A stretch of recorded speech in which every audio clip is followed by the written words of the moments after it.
dar sequência à série de mensagens que iniciamos no primeiro domingo de novembro, com o tema É Tempo de Voltar. E hoje vamos compartilhar sobre a expressão é tempo de voltar à adoração. Desde o primeiro domingo nós estamos compartilhando sobre esta ideia da conversão, quando a gente está indo numa direção e volta. Então é tempo de voltar. E nesta manhã é tempo de voltar à adoração, é a mensagem número 3 desta série de mensagens. E nesta manhã queremos partilhar um pouco sobre a importância de voltarmos à adoração. Hoje, algumas pessoas já falaram comigo, pastor, quanta saudade desse ambiente da igreja. E a gente está vendo algumas pessoas aqui hoje que estão pela primeira vez, desde que nós voltamos aos cultos presenciais, e como é importante a gente viver esse momento, como é especial desfrutar da comunhão da igreja, como é especial dividir esse tempo de louvor ao Senhor, esse tempo de adoração. A adoração é certamente um dos momentos mais significativos na vida do povo de Deus.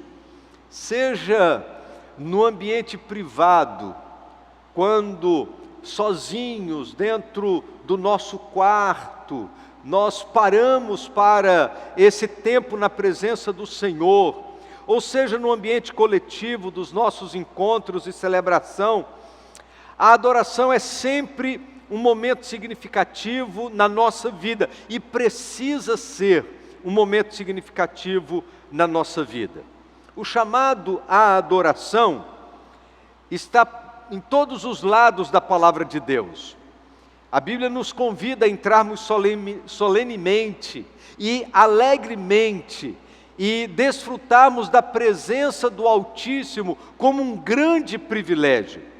Através da sua palavra, Deus nos convoca a esse ambiente de adoração, e eu quero ler alguns textos da palavra de Deus nesse primeiro momento do culto.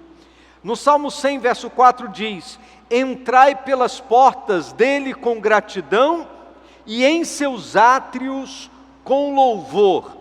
Salmo 29, 2 diz: adorai o Senhor na beleza da santidade. Salmo 98, 1 diz: cantai ao Senhor um cântico novo, porque fez maravilhas. Salmo 95, 6 diz: ó vinde, adoremos e prostremo-nos. E o texto vai falando sobre a importância de podermos curvar o nosso coração, dedicar a nossa vida, inclinarmos-nos diante do Senhor, na presença do Altíssimo. Então nesta manhã, seja você no presencial, você que está online, regozije-se no fato de podermos estar nesta manhã na presença do Redentor. Sabemos que o nosso Criador, Senhor, Salvador, se faz presente na nossa vida e nos chama para que nos unamos uns aos outros em atitude de adoração e de louvor. No Salmo 99, verso 9 diz assim: exaltai ao Senhor nosso Deus e adorai-o no seu santo monte, pois o Senhor nosso Deus é santo.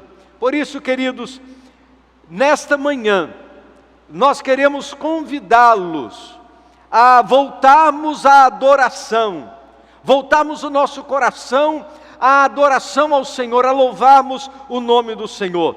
Existe uma expectativa divina de que nossos encontros com Ele sejam movidos por um sentimento de regozijo e de alegria. Há uma expectativa no coração de Deus de que nós nos encontremos com Ele, movidos pelo sentimento de alegria.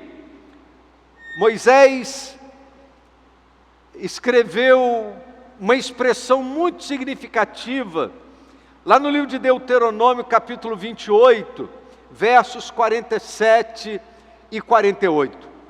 Numa orientação sobre o tipo de culto que o povo de Israel deveria prestar ao Senhor, e o tipo de motivação que deveria estar em seus corações quando se apresentassem diante de Deus. Olha o que Moisés diz: por não teres cultuado o Senhor teu Deus com gosto e alegria de coração, quando tivesses fartura de tudo, servirás a teus inimigos, que o Senhor os enviará contra ti, sofrendo fome, sede e nudez, e tendo falta de tudo, e ele te porá um jugo de ferro sobre o teu pescoço, até te destruir.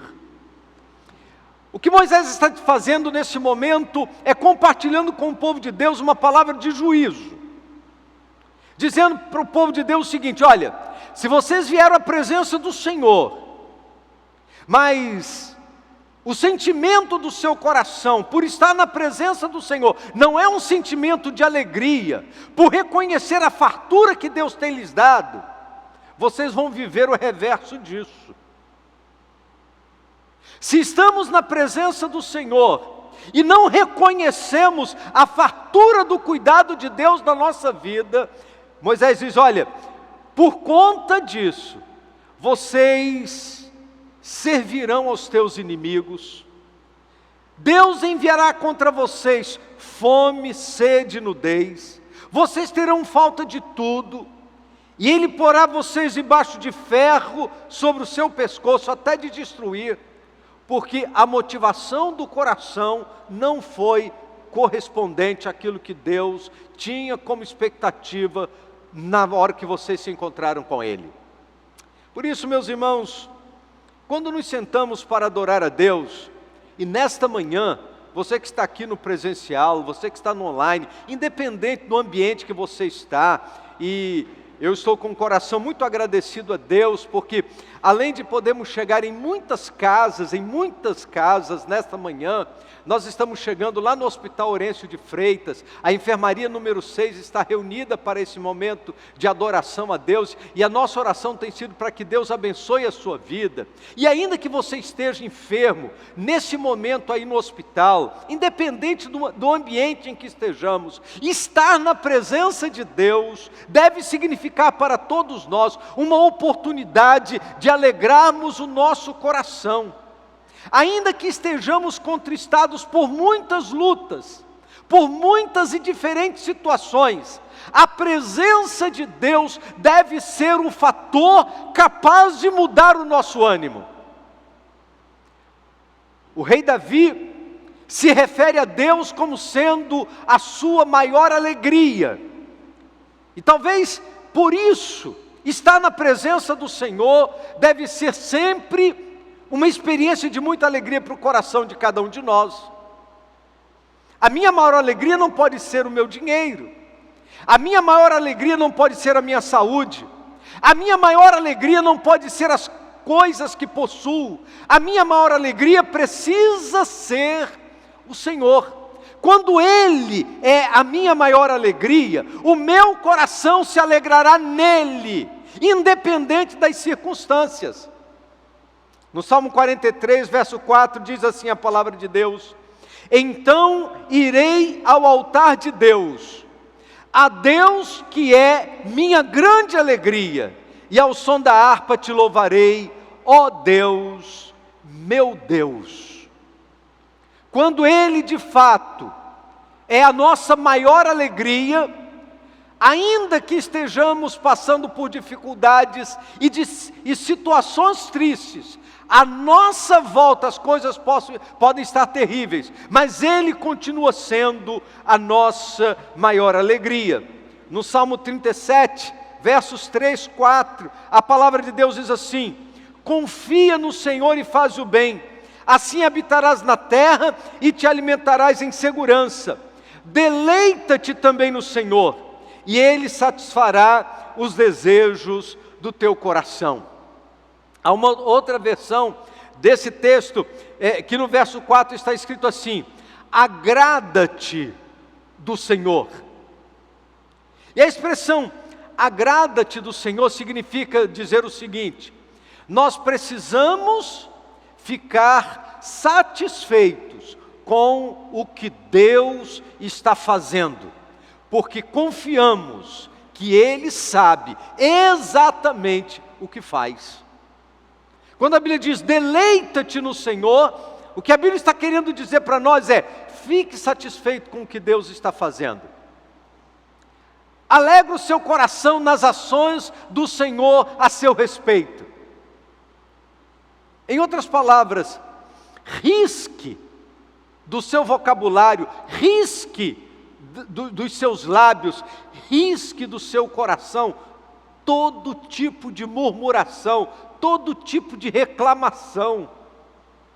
Talvez você já tenha ouvido pessoas dizerem assim: Deus, por que comigo? Né? Determinadas situações que atravessamos, por determinados vales que passamos, tem gente que fala com Deus: Senhor, por que estou passando por isso? Por que comigo? Eu li certa vez de um homem que estava passando por uma situação muito difícil assim, e ele orou a Deus: Senhor, por que eu que sou uma pessoa tão fiel, por que comigo? E em resposta a essa inquietação do seu coração, Deus lhe diz: por que não você? Porque os outros podem passar por determinadas situações e você não? Como se fôssemos filhos especiais, diferentes, e que não pudéssemos passar por determinadas situações. Esta semana eu tive a oportunidade de ler um livro escrito pelo John Piper a respeito de Spurgeon. E alguns fatos a respeito da vida de Spurgeon que me chamaram muito a atenção, que eu não conhecia, e John Piper compartilhou no seu livro a respeito de Spurgeon, que me chamaram muito a atenção. Spurgeon era pastor em Londres, na Metropolitan de Londres, e sem os aparatos que temos nos nossos dias, né? Uma vez que ele foi pastor em 1860 até 1890, mais ou menos, naquela igreja, Spurgeon reunia todos os domingos 5.000 pessoas para ouvirem a sua mensagem. Eram 5.000 pessoas no frio de Londres, todos os domingos pela manhã, para ouvir as mensagens que Spurgeon pregava. E eu não conhecia algumas lutas de Spurgeon. Fiquei impressionado lendo um pouco da sua história. Ele sofria de gota, com dores muito intensas, ele sofria de depressão, com períodos de depressão muito profunda, e quando a sua esposa deu à luz a gêmeos, os seus 2 únicos filhos, ela ficou enferma e durante 27